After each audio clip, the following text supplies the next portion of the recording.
सहअस्तित्व नित्य प्रकटनशील होने से अपने प्रतिरूप के स्वरूप में मानव को प्रस्तुत कर दिया।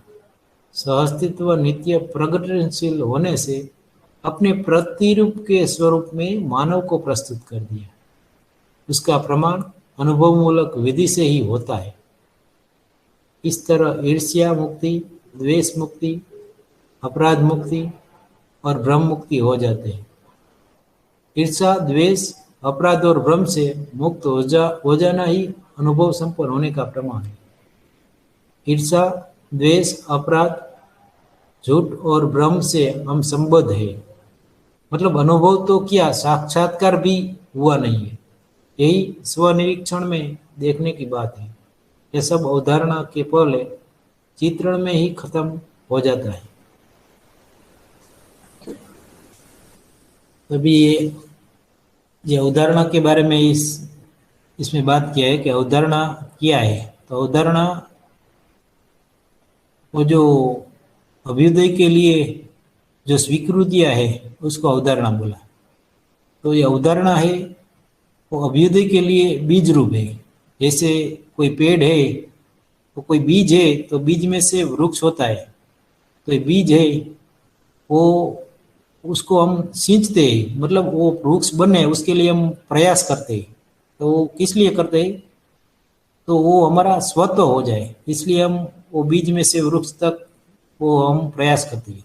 उसी तरह ये जो अवधारणा है वो अवधारणा ये बीज रूप है और उसका जो लक्ष्य है, मतलब अवधारणा का प्रयोजन है वो अभ्युदय या फिर सर्वतोमुखी समाधान। वो जो अभ्युदय हमारा स्वत्व हो जाए उसके लिए अवधारणा है। तो अवधारणा किसकी होती है? तो स्थिति सत्य, वस्तु स्थिति सत्य और वस्तुगत सत्य, ये तीन की अवधारणा होती है। तो ये जो अवधारणा है या फिर साक्षात्कार है वो जो शुभ के अर्थ में जो भी है उसका ही साक्षात्कार होता है और उसकी अवधारणा होती है।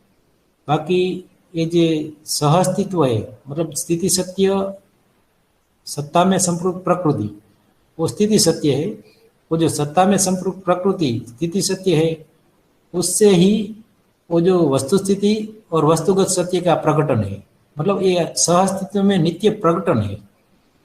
तो सहअस्तित्व नित्य प्रकटनशील होने से ये मानव है उस नियति विधि से ही मानव सहअस्तित्व के प्रतिरूप के रूप में इस धरती पर है। तो उसका प्रमाण किया है, तो अनुभव मूलक विधि से इसका प्रमाण होता है। तो मतलब अनुभव में जो ईर्ष्या मुक्ति, द्वेष मुक्ति, अपराध मुक्ति और भ्रम मुक्ति ये हो जाना ही ये अनुभव है।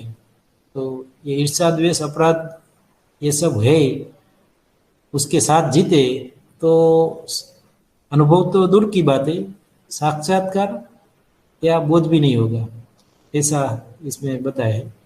तो ये बाकी जो ईर्ष्या, द्वेष, अपराध, झूठ है वो चित्रण में ही खत्म हो जाता है। इतना भैया है। इसमें कुछ जोड़ना चाहते तो आप जोड़ दीजिए। चैतन्य प्रकृति को सत्ता ज्ञान स्वरूप में प्राप्त है। ज्ञान का प्रमाण मनुष्य व्यवहार में न्याय स्वरूप में प्रस्तुत करता है। ज्ञान का प्रमाण मनुष्य व्यवहार में न्याय स्वरूप में प्रस्तुत करता है, उत्पादन में नियम नियंत्रण संतुलन रूप में प्रस्तुत करता है।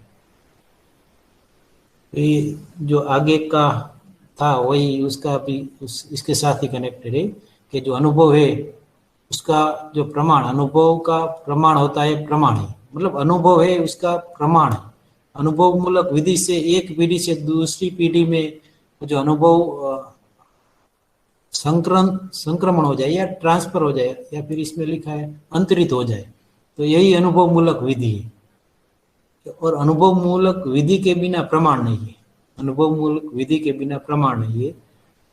और सत्ता स्वयं ज्ञान स्वरूप है, सत्ता है ज्ञान स्वरूप है। और जो हम बोलते हैं कि जो जड़ में वो ऊर्जा के रूप में प्राप्त है और चैतन्य प्रकृति में सत्ता ज्ञान स्वरूप में प्राप्त है।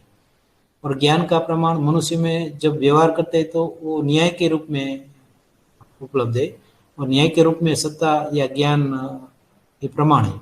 और उत्पादन में नियम नियंत्रण संतुलन के रूप में ये प्रस्तुत